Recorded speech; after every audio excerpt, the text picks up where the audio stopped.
All right, welcome back to another video for Aeon 2. We're going to be trying to focus on shooting today. Previously, we did talk about the initiative, and here you see it's turn 1.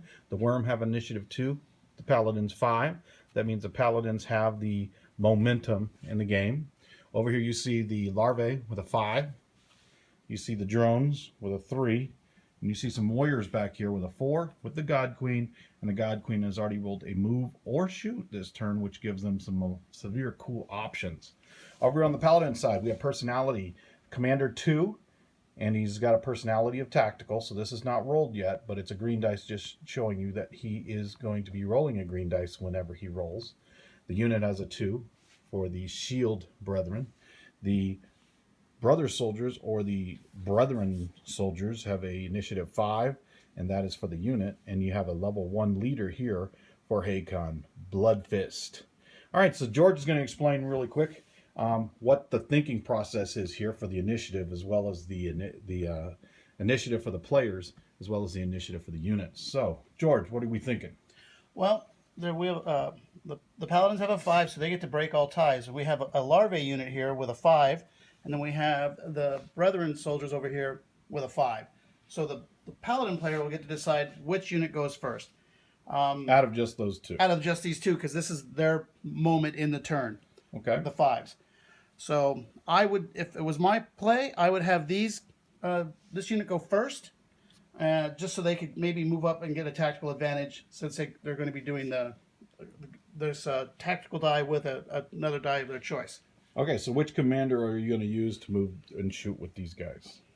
Well, most likely I would use the one that's in there. That way it's more organic and they can stick together, and he can generate orders for that unit. Okay, so you get to pick one dice for this unit. I'm gonna try a... And you assign it to the unit.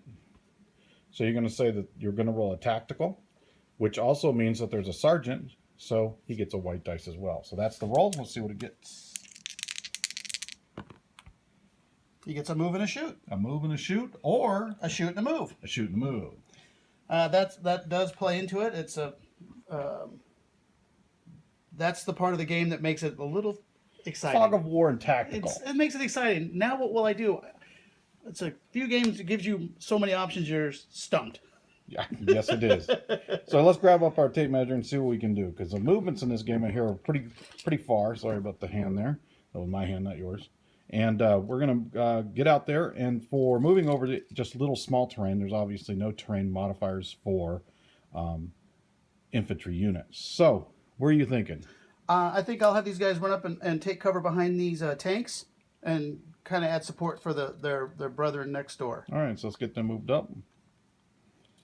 And now you say you have a shoot order. What can you do with that? Well, since I've kind of blocked their ability to shoot anything, since I can't shoot through the terrain, they're kind of stopped there, and I'll turn that move order into an Overwatch.